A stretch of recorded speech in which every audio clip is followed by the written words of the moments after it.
Introduction: Why Resilience Matters. Now, life will knock us down, that's a guarantee. But here's the question that defines your future. When the storm hits, do you break or do you bounce? Resilience, often called mental toughness, is the skill that makes the difference. It's not about being emotionless or pretending everything's fine. It's about recovering, adapting, and even growing through the hard times. And the best part: resilience is trainable. You can build it, strengthen it, and master it, no matter what your past looks like. This isn't just about surviving, it's about rising. In this Resilience Masterclass, we'll walk through practical tools from psychology and neuroscience. Habits, mindset shifts, and emotional strategies used by the most resilient people on the planet. Let's begin your bounce-back blueprint. Chapter 1. What is resilience really? Resilience isn't just about bouncing back. It's not about pretending things didn't hurt. It's not about being unaffected by life. It's not about powering through everything with a smile. No. Real resilience is something deeper. It's the ability to bend without breaking, to stumble and still choose to rise. Resilience doesn't mean you never fall. It means you know how to get back up, wiser, stronger, and more grounded than before. Resilience is recovery with purpose. It's the internal decision. This moment will not define me. It's not an emotion. It's not motivation. It's a practice, a set of inner muscles you can strengthen over time. And like any strength, it grows from resistance. You've seen resilience in someone who lost everything, but still showed up with grace. In a person who faced heartbreak and still kept their heart open. In someone who failed publicly and came back even better. Resilience isn't rare. It's just not always loud. You don't always notice it while it's happening, but you feel its presence. And you remember it because it's powerful. You've probably been more resilient than you realize. The fact that you're listening to this right now, that you're choosing to learn, grow, and reframe your story, that's resilience already in motion. So if you're feeling broken, if life has knocked the wind out of you, if your confidence feels shaky, your footing unstable, let this be your beginning. You're not here to pretend. You're here to rebuild, stronger, clearer, and more grounded than ever. And this is the place we start, with clarity, with truth, with you. Recap: resilience isn't just surviving. It's how you recover, with wisdom, grace, and grit.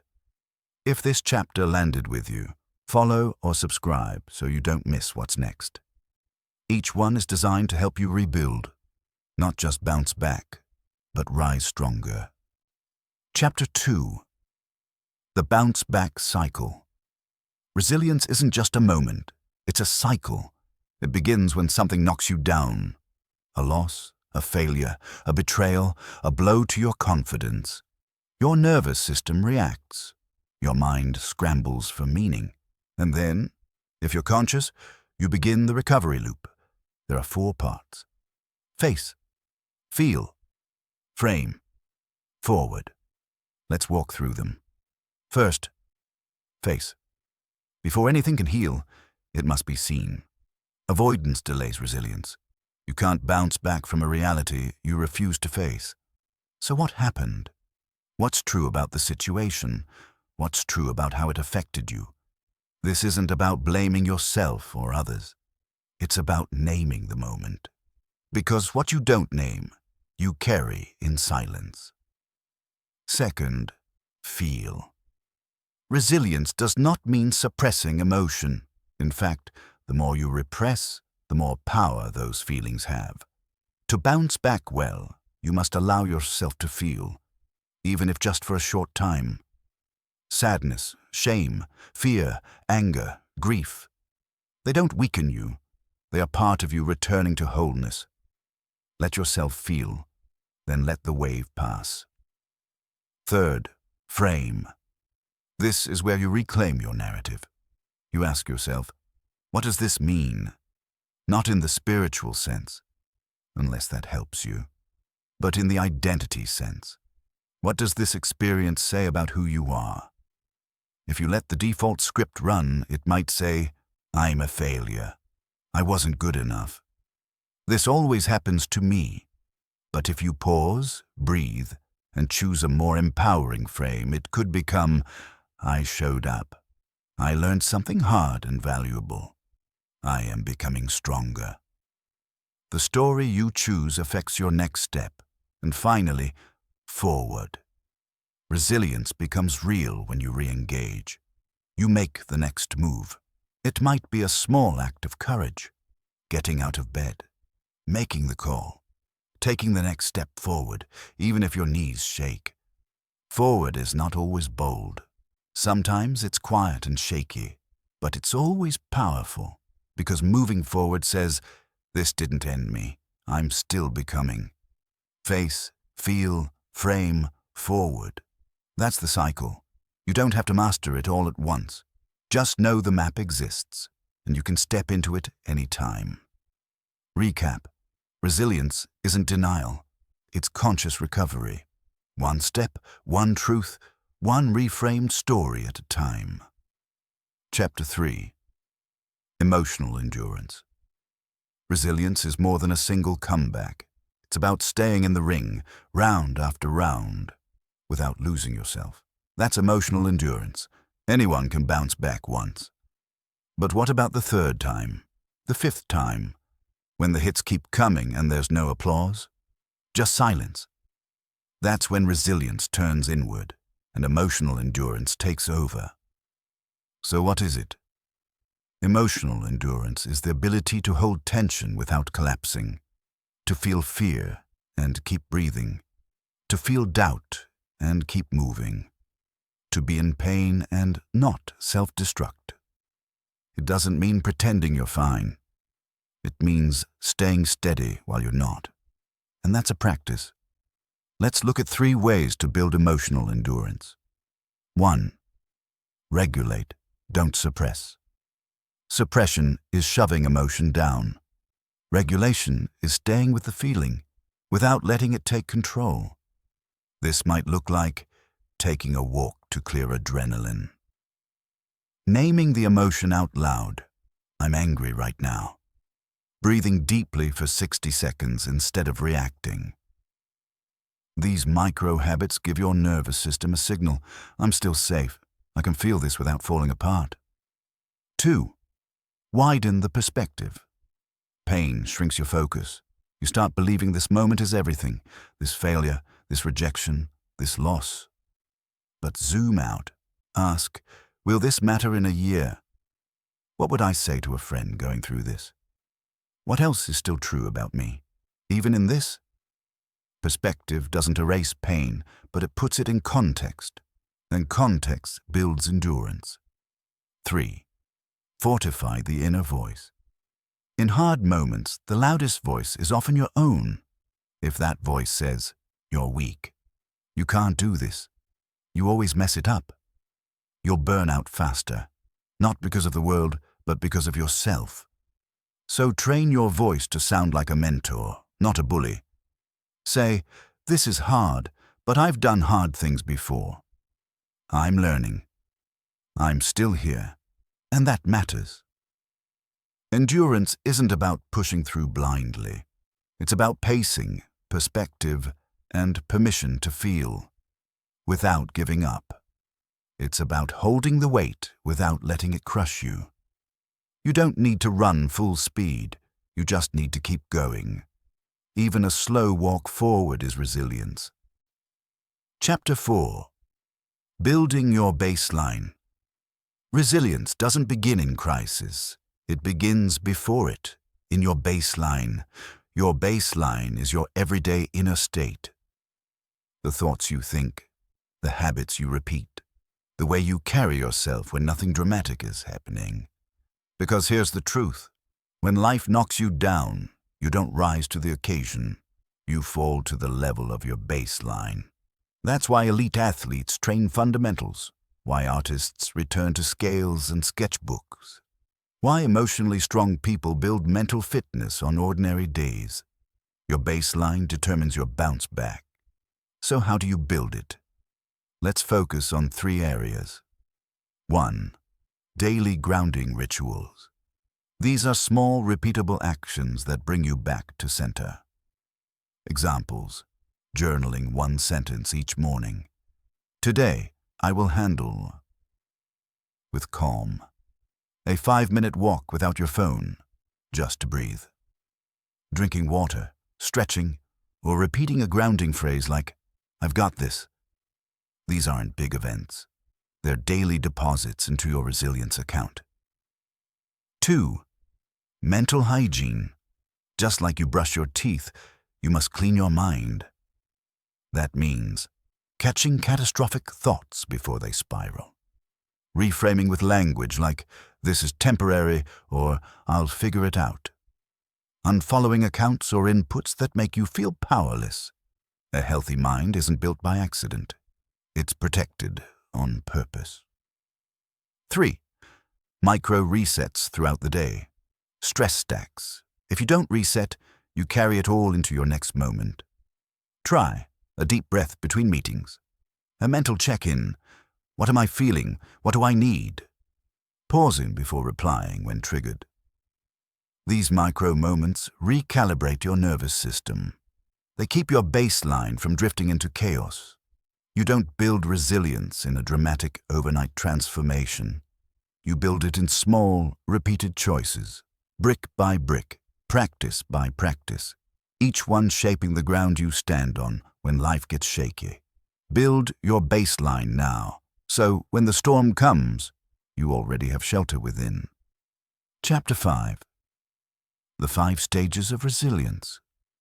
Every comeback has a pattern, whether it's a breakup, burnout, a business failure, or personal loss. The bounce back doesn't happen all at once. It moves in phases, and when you understand those phases, you stop judging yourself for being in the middle of the process. You move forward with clarity and with compassion. Here are the 5 stages of the bounce back cycle. Stage 1. Impact. This is the hit. The job loss. The betrayal. The news that changes your world. Your nervous system lights up. Your thoughts spiral. Your emotions surge. Don't try to fix anything yet. Just breathe. Feel. Let the moment land. The impact stage isn't about solutions. It's about allowing reality to register, without denial or panic. Stage 2. Inventory. Once the emotional wave settles, you start to assess.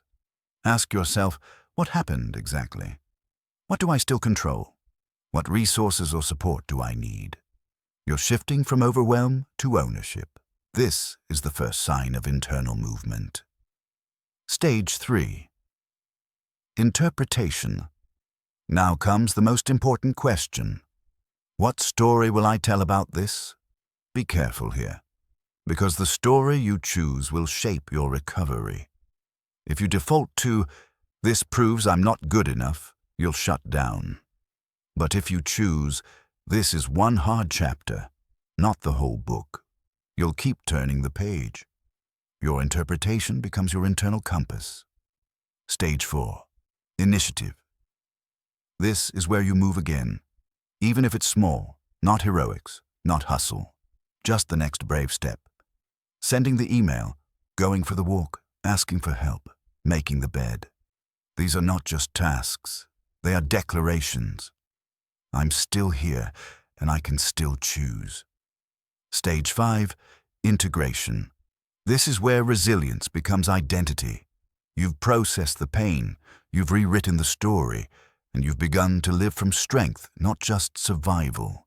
The setback has become part of your evolution, not the end of it. This is how bounce backs build character, not because they were easy, but because you walked through, not around, the storm. This cycle isn't always neat. You may loop, you may stall. That's not failure. That's being human. Resilience isn't speed. It's the willingness to keep showing up. And now that you know the map, you don't have to feel lost the next time you fall. Chapter 6. Speak to yourself. Like someone worth supporting. Resilience isn't just about what happens around you. It's about what happens within you, especially in the moments no one else sees. Because when you're trying to bounce back, the most important voice is your own. The question is, are you using it to tear yourself down or lift yourself up? Most people don't even realize how harsh their inner voice has become. You make a mistake and the voice says, "Of course you blew it. You never get this right. What's wrong with you?" If someone else spoke to you that way, you'd call it abuse. But because it's internal, you've learned to tolerate it. You might even believe it's helping, keeping you sharp, being realistic. But let's be clear. Shame is not a sustainable motivator. In fact, research shows that harsh self-talk increases stress and reduces your ability to recover. So here's the shift. Start speaking to yourself like someone worth supporting. Think about how you'd speak to a friend who just failed, a child learning something hard, a loved one trying again after falling short. You'd never say, "You're pathetic." You'd say, "I know that hurt, but I'm proud of you for trying. It's okay to feel this. Let's take the next step together. You are more than this moment." That same tone, supportive, honest, steady, is what you owe yourself. This isn't about toxic positivity. You don't have to pretend everything's fine when it isn't. It's about grounded compassion. That was painful, but I'm still here. I didn't handle that perfectly, but I'm learning. This is hard, but I'm capable. These statements are real and they're powerful. Because your nervous system hears every word you say to yourself and believes it. A practical tool. Catch and reframe. Notice the inner voice. Ask, would I say this to someone I love? Rephrase in a way that's honest and kind. Example. Harsh voice. You're so weak. Reframe. You're hurting, and that's human. But you've made it through hard things before. Do this once, and it's a flicker. Do it daily, and it becomes your new default. Because how you speak to yourself is how you shape yourself. And resilience doesn't grow in a climate of criticism. It grows in a climate of compassion. Chapter 7. Resilience routines. You don't rise by accident. Resilience isn't just a mindset. It's a practice. And like any practice, it gets stronger through routine. The most resilient people don't wait for crisis to build strength. They rehearse it daily. This chapter is about that rehearsal. Simple, powerful routines that train your nervous system, center your mind, and help you meet setbacks with steadiness. Let's walk through 3 anchors. Morning, midday, night. 1. Morning grounding. Your first moments matter. Before you check your phone, before the world tells you who to be, center yourself. Here's a simple grounding ritual. Sit or stand still. Take 3 deep breaths. Say one empowering sentence aloud. Something like, "No matter what today brings, I'll meet it with clarity and strength." Or, "I don't control everything, but I control how I show up." This 60-second ritual trains your mind to respond instead of react. It reminds you, resilience starts before the chaos. 2. Midday. Reset stress builds. Tension creeps in. Your mind loops. Midday is the perfect time for a reset, even if it's brief. Try this. Pause for 2 to 5 minutes. Step away from the noise. Ask yourself, what story am I telling myself right now? Is this helping me move forward? Breathe. Reframe. Return. Resilience doesn't mean powering through non-stop. It means checking in, recalibrating, and then moving forward. 3. Nighttime integration. The day is done, but your mind is still active. This is the moment to harvest growth. Before sleep, ask, what did I face today that took strength? Where did I bounce back, even in small ways? What did I learn about myself? This isn't about perfection, it's about noticing. Each night, you reinforce your identity. I am someone who bends but does not break. This nightly reflection helps your nervous system close the loop. It says, we made it, we learned, we're still standing. That's resilience in practice. Final thought. You don't need an hour-long ritual or perfect conditions. You just need consistency. Small moments, morning, midday and night, woven into your routine, will quietly rewire your self-image. You'll start seeing yourself not just as someone who wants to be resilient, but as someone who is. Because resilience isn't just what you feel, it's what you practice every single day. Chapter 8. Social recovery. Resilience grows stronger in community, and community begins with connection. It's not just internal, it's social. How you bounce back isn't only about mindset, it's also about relationships, who you turn to, who you avoid, who helps you rise, and who pulls you back down. This chapter is about building a resilient environment, starting with the people around you. 1. Know the cost of isolation. When pain hits, many people withdraw. They go silent, shut down, disappear. Sometimes that's necessary, a moment of solitude to catch your breath. But over time, isolation isn't healing, it's corrosive. Without others to mirror your strength, your hope, your progress, it's easy to spiral inward. We're wired to co-regulate, to process, grieve, and grow together. The first step is simple. Let someone in. Even if it's just one person, even if it's just a text. I'm struggling. You don't have to carry it alone. 2. Choose your circle. Wisely, not all support is equal. There are people who'll feed your victim story, and people who'll help you rise. You need the second kind. Supportive doesn't mean soft, it means safe. Someone who listens, doesn't judge, and gently reminds you of who you really are. Ask yourself, who grounds me when I'm spinning? Who reminds me of my strength? Who holds space without trying to fix me? Those are your resilience allies. Keep them close. 3. Speak it to break it. One of the most healing actions is to name what you're carrying, out loud. You don't need a perfect speech. You don't need to be fully clear. You just need to say it, because what you name loses power. What you express becomes processable. And when someone responds, I see you, I hear you, I've been there too, your nervous system exhales. You're reminded, I'm not broken, I'm human. That's the power of connection. 4. Contribute where you can. One of the fastest ways to recover your power is to help someone else, not as distraction, but as dignity. When you're hurting and you still choose to encourage, to give, to show up for someone else. You send a message to your brain. I still matter. I still have something to offer.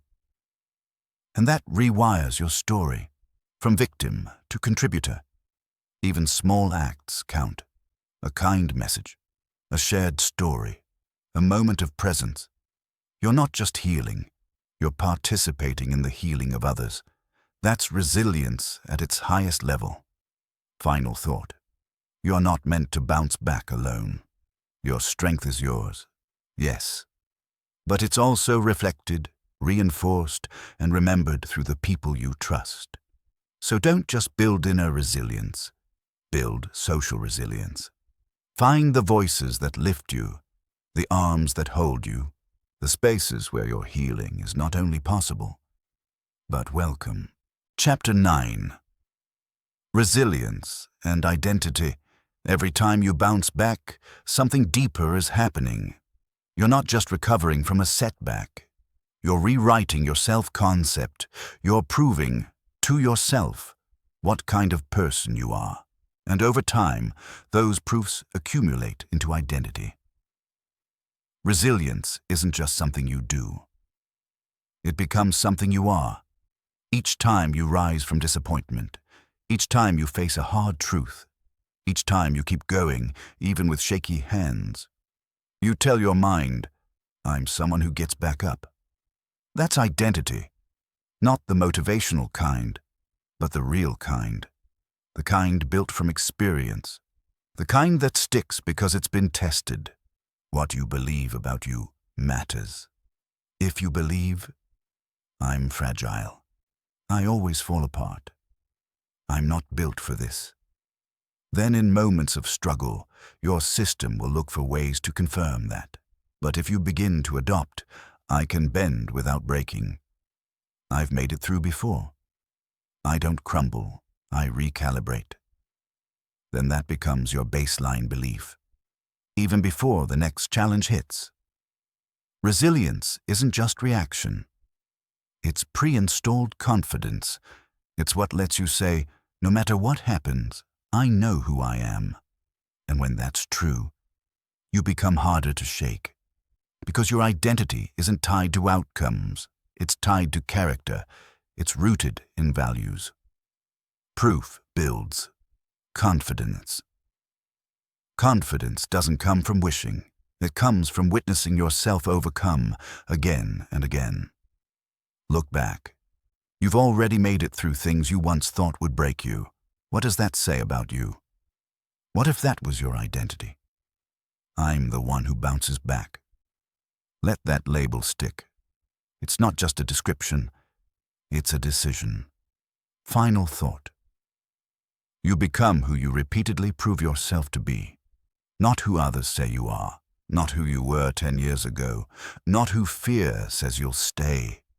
You are what you choose to embody, especially under pressure. You're becoming it. Because resilience, practiced often enough, becomes self-image. Chapter 10. The practice of becoming resilient isn't a one-time response. It's a lifestyle, a way of showing up again and again with clarity, courage, and commitment, even when life doesn't go your way. This final chapter is your reminder. Resilience isn't just what you feel, it's what you practice. You become by repeating. Who you are becoming is shaped by what you rehearse. So if you keep rehearsing defeat, you become someone who expects to lose. If you rehearse compassion, grit, hope, you become someone who rises. You're not stuck with an old identity. You're invited daily to embody a new one. Practice looks like this. Speaking to yourself like someone worth supporting. Taking small actions even when motivation is low. Pausing when it hurts, then choosing to move forward anyway. Asking, what would the resilient version of me do right now? This is the work of becoming, not grand, not dramatic, consistent, quiet, relentless. The tools are now yours. Over these chapters, you've gathered a full resilience toolkit. Acceptance, not avoidance. Emotional awareness, not suppression. Meaning-making, not self-blame. Small steps, not paralysis. Inner voice, not inner critic. Identity, anchored in strength, not outcomes. You have what you need. Not for perfection, but for progress. Final reflection. You will still get knocked down, but you'll stay down less often. And when you rise, it won't feel like survival. It will feel like alignment. Because now, your bounce back isn't just about recovery. It's a return to your becoming. If this audiobook gave you something you want to return to, subscribe to BeBelieveBecome TV. This is just one part of your growth journey.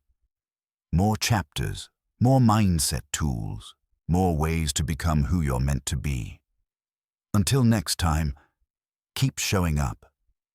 Keep becoming. You're already on your way.